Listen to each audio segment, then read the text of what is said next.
그러니까 가격을 보지 말고 가치를 보면서 확신이 있으면은 이걸 평생 재산으로 내가 모아가겠다. 그러니까 내가 강남 아파트를 사겠다는 게 목표가 아니라 이제는 재테크의 하나의 수단으로서 긍정적으로 바라보시면서 공부를 해가시면서 그다음에 확신이 있으면은 그런 분할 매수하는 쪽으로.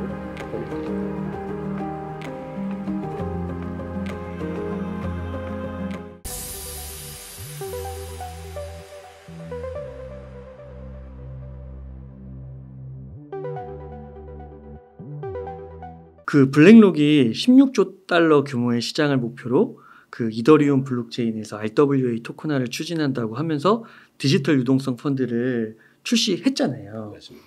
그래서 이게 근데 좀 어려워서 좀 무엇인지 설명 좀 부탁드릴 수 있을까요? 예. 우선 이거는 일반인들을 대상으로 한 건 아니고 기관용으로 일단 출시를 한 겁니다. 네. 기관용으로 출시를 하면서 여기에 그 투자 대상은 주로 미국 국채하고 그다음에 그 전환채권. 그러니까 아마 주로 미국의 단기채나 전환채권이 돼가지고 최소한도 연 5% 이상을 보장해주는 이제 그런 투자 상품일 거예요. 네. 근데 사실은 5%라는 게 기관의 입장에서는 이게 절대로 작은 금액이 아니거든요. 그거를 안정적으로 보장만 해줄 수 있다면. 네. 그런데 이제 블랙록이 그걸 하겠다고 나서가지고 지금 기관들을 대상으로 그러한 펀드를 출시를 했는데 출시를 하면서 중요한 거는 첫째, 미국 국채를 주로 담겠다는 거. 이거 미국 정부가 굉장히 좋아하는 거예요. 두 번째는 이더리움을 채택했다는 거예요. 네트워크를. 사실은 지금 뭐 솔라나나 뭐 아발란체나 뭐 여러 가지 그 네트워크들이 있는데 네. 속도 면에서는 그런 것들이 굉장히 빨라요. 그럼에도 불구하고 블랙록이 이더리움을 채택했다는 것은 보안성을 굉장히 중시한 겁니다. 그래서 이번에 이 비들이 출시되고 나서 제가 그 주목해서 봐야 될 사항은 미국 국채를 주요 투자 대상으로 삼았다는 거하고 이더리움 네트워크를 채택했다는 거. 그래서 지금 미국 국채에 투자된 이런 유사한 펀드가 한 10개 종류 정도 있어요. 그리고 거기에 한 17억 달러가 잠겨 있는데 그런데 아마 이 블랙록이 이번에 출시한 이게 아마 조만간 그 선두로 올랐을 겁니다. 네. 그래서 앞으로는 이 자산 토큰화 사업에 미국 국채를 투자 대상으로 하는 펀드가 많이 이제 활성화될 가능성이 있고 이렇게 되면 이거는 미국 정부로서는 아주 이쁜 짓에 속하는 거기 때문에 아마 미국 정부도 이쪽은 많이 지원해 줄 가능성이 있습니다. 그러면 이런 경우에는 만약에 이제 공부를 했더니 이게 너무 유망해 보이는 거예요. 그러면은 이더리움을 사는 게 나아요? 아니면 RWA 관련 코인들을 사는 게 나아요? 우선 그거는 기본적으로 투자를 하시는 분들은 대부분 비트코인이나 이더리움은 기본으로 담아가고 가는 거고 그다음에 이제 테마 코인을 담을 적에 지금 인공지능 테마가 떴다가 그다음에 지금 RWA가 떴다가 이 테마는 좀 순환매적인 성격을 갖고 있어요. 보통 한 테마가 일주일 이상을 이렇게 달리는 경우는 드물어요. 계속 바뀌는데 RWA는 이게 좀 예외입니다. 이게 하루 이틀 유행하고 갈 게 아니고 앞으로 시장이 계속 커질 거기 때문에 저는 그래서 이런 걸 권하고 싶어요. 이더리움이 있냐 뭐 RWA냐가 아니라 두 개를 같이 갖고 가는 이더리움도 갖고 가면서 그다음에 테마별 코인도 같이 갖고 가야 그게 공부가 되거든요. 그러니까 투자의 대상이라기보다는 이쪽은 공부하겠다는 마음으로 시장을 배워가겠다는 마음으로 어떤 테마별 코인은 그 예를 들어서 1등 코인 정도는 이렇게 담아가지고 가시는 게 좋을 것 같아요. 그렇군요. 그래서 비트코인, 이더리움, RWA 토큰 이렇게 설명해 주셨는데 혹시 이 외에도 교수님께서 좀 주목해 볼 만한 그런 프로젝트, 코인들 같은 게 있을까요? 그렇죠. 지금은 이제는 알트코인도 이제 공부를 해야 되는 시기가 됐는데 우선 인공지능 테마가 그렇고 지금 아무래도 주식시장은 인공지능이 달아오르고 있고 그다음에 인공지능 테마도 이게 굉장히 오래 갈 겁니다. 앞으로.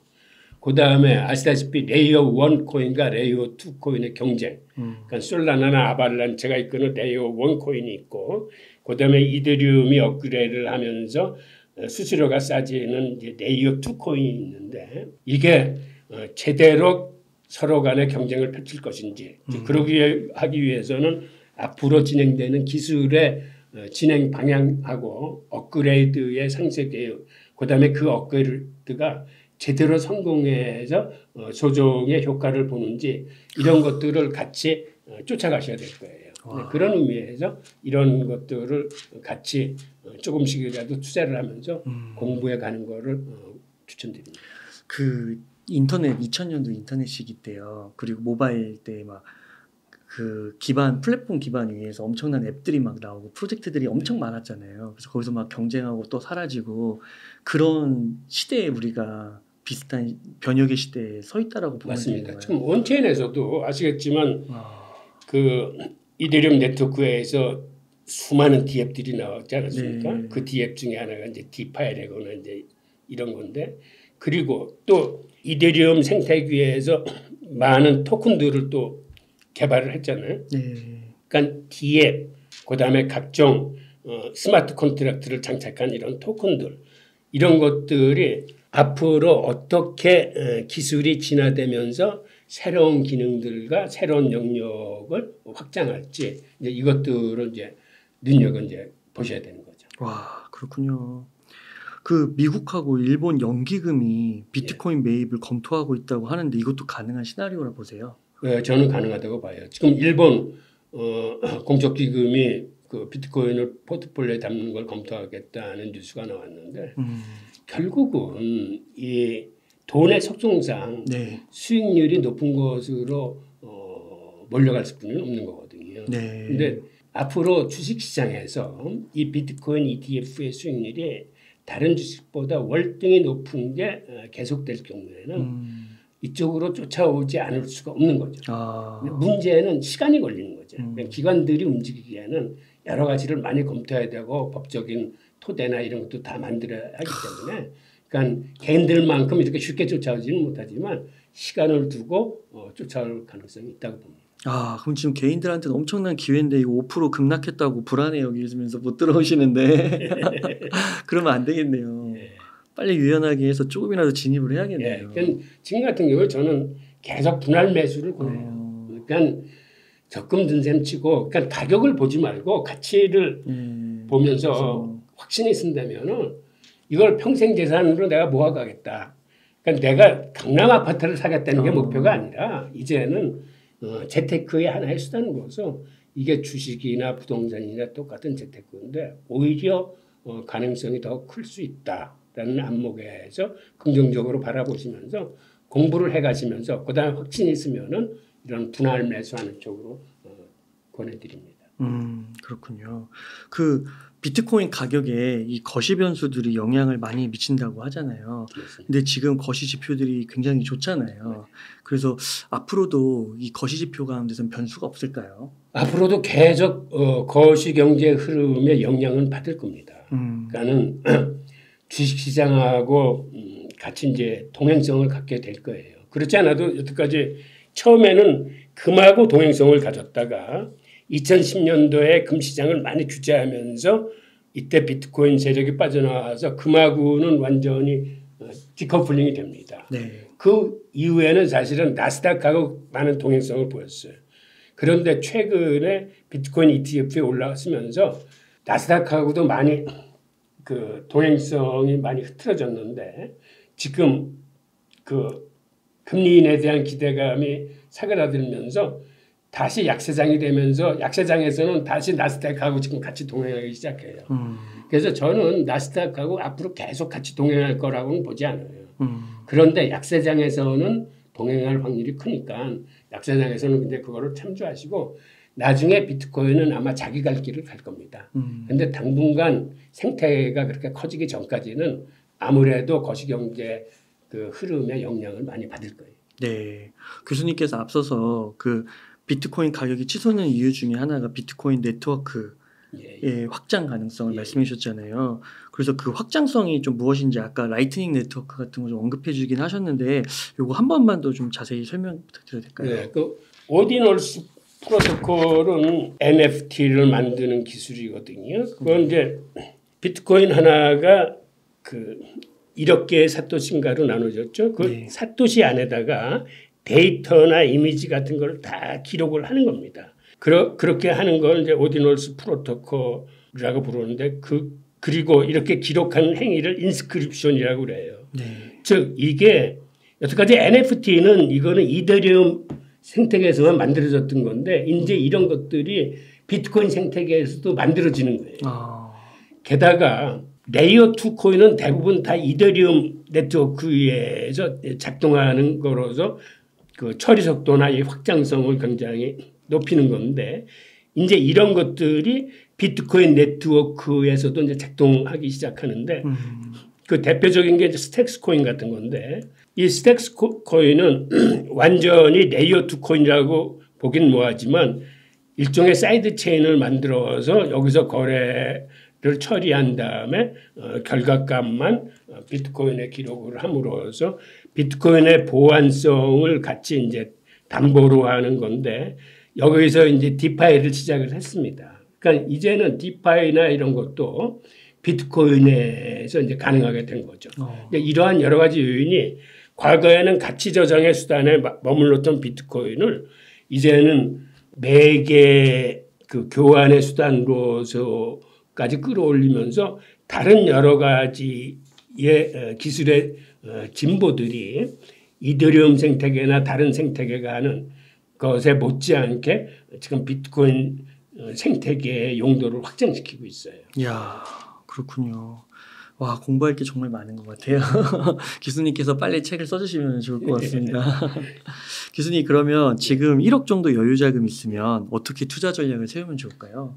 저는 개인적으로는 조금 특이한데 3분의 1은 비트코인과 이더리움에 담아두고 네. 그다음에 3분의 1은 각 테마별 그 1등 코인을 한번 담아서 공부 재료를 좀 삼겠습니다. 그리고 3분의 1은 제가 예전서부터 그 눈독을 들였던 그 한강변 그 소액 빌라에 투자를 하겠습니다. 그러니까 최근에 이 부동산 쪽에서도 많은 변화가 일어나서 네. 한 3, 4천만 원이면은 할 수 있는 그런 물건들이 있어요. 그래서 이런 식으로 저는 3등분을 해놓겠습니다. 한강변에 3, 4천이 있어요? 그런 것도 있어요. 그러면 이거는 그냥 넣어놓고 묻어두고 그렇죠. 이거 재개발이나 이런 거니까 10년, 20년 그렇죠. 그냥 묻어두는 거네요. 근데 그게 생각보다는 빨리 진행될 수 있어요. 아, 그래요? 올해 안에 세부 계획들이 나올 가능성이 커요. 아, 그렇군요. 이거 말씀해 주셔도 괜찮아요? 지금 1비트코인 그 돈이면은 이거 3개 살 수 있는데. 맞습니다. 네, 그렇군요. 그러면 만약에 이 세 중에서 딱 하나만 투자해야 된다고 하면은 뭘 투자하시겠어요? 결국 비트코인이죠. 아, 그래요? 비트코인은 성장성도 크지만 안정성을 갖고 있어요. 다른 알트코인이나 다른 거에 비해서. 이야. 그리고 앞으로 다른 것에 비해서 성장성이 압도적으로 크면서도 안정적일 겁니다. 그런 건가요? 단기적으로는 이제 알트가 날아갈 수 있지만. 그러면 알트는 날아가는 속도는 빠른데 이건 또 꼬꾸라지는 속도는 빨라서 마음 편히 투자를 하려면 그냥 비트코인이나 이더리움에 묻어두는 게 가장. 이건 묻어둬도 한 3년, 5년 되면 그 수익률도 따지고 보면 거의 많이 올라가는 거죠. 바로 그겁니다. 그러니까 이건 시간을 사는 거고 알트는. 그래서 많은 신규 투자자분들은 빨리 날아가는 알트코인에 관심들이 많아요. 근데 물론 그것도 공부를 해야 됩니다. 그걸 공부를 해야 앞으로 이 암호화폐의 전체 흐름이나 기술이 어떻게 진화가 되는지를 알기 때문에 그래서 그런 의미에서 이렇게 서로 좀 나눠서 투자하는 게 바람직하죠. 네, 감사합니다. 오늘도 너무 좋은 인사이트 나누셔서 감사드리고 그러면 교수님 끝으로 저희 웅달짤방 시청자분들을 위한 한 말씀 부탁드리겠습니다. 예, 제가 지금 뭐 좋은 얘기는 많이 했지만 이 시장은 아시다시피 위험한 시장입니다. 그래서 우선 첫째 공부를 많이 하셔야 되고 그 다음에는 공부를 하셔서 확신이 들어서 투자하실 때 그것도 가능한 보수적인 관점을 견지하시면서 그렇게 이제 투자 활동을 하시면 좋겠습니다. 예. 네, 5월 또 출간되시는 책 소개도 한번 해주세요. 예, 제가 이제 5월 초에 통화혁명이라는 책이 나오는데 통화의 그 고대서부터 현대 이르기까지의 그 흐름 또 그 중에서 왜 지금의 비트코인이나 암호화폐들이 세상에 등극하게 됐는지 그 비하인드 스토리 그리고 앞으로 이러한 화폐들 간의 경쟁에서 어떠한 흐름을 이끌어갈지 등등을 써놓은 책이고 한마디로 비트코인의 확신범들을 양산시키기 위해서 쓴 책이니까요. 네. 많이 기대해 주시기 바랍니다. 저는 이런 책들이 너무 기대되는 게 물론 네. 기술적으로 트레이딩하고 이런 것도 중요하긴 한데 패턴 분석 중요하긴 한데 이건 진짜 뭔가 그 어려운 시기 때 이렇게 끝까지 가져갈 수 있는 뭔가 이런 힘을 맞아요. 주는 거예요. 그래서 제가 확신범을 확신범. 그렇군요. 교수님 이거 빨리 나오면 좋겠습니다. 네. 고맙습니다. 감사합니다. 이렇게 해서 홍익희 교수님을 모시고 이야기를 나눠봤습니다. 긴 시간 동안 유익한 사이트 많이 나눠주셔서 감사의 말씀드립니다. 오늘 고생 많으셨습니다. 예, 고맙습니다.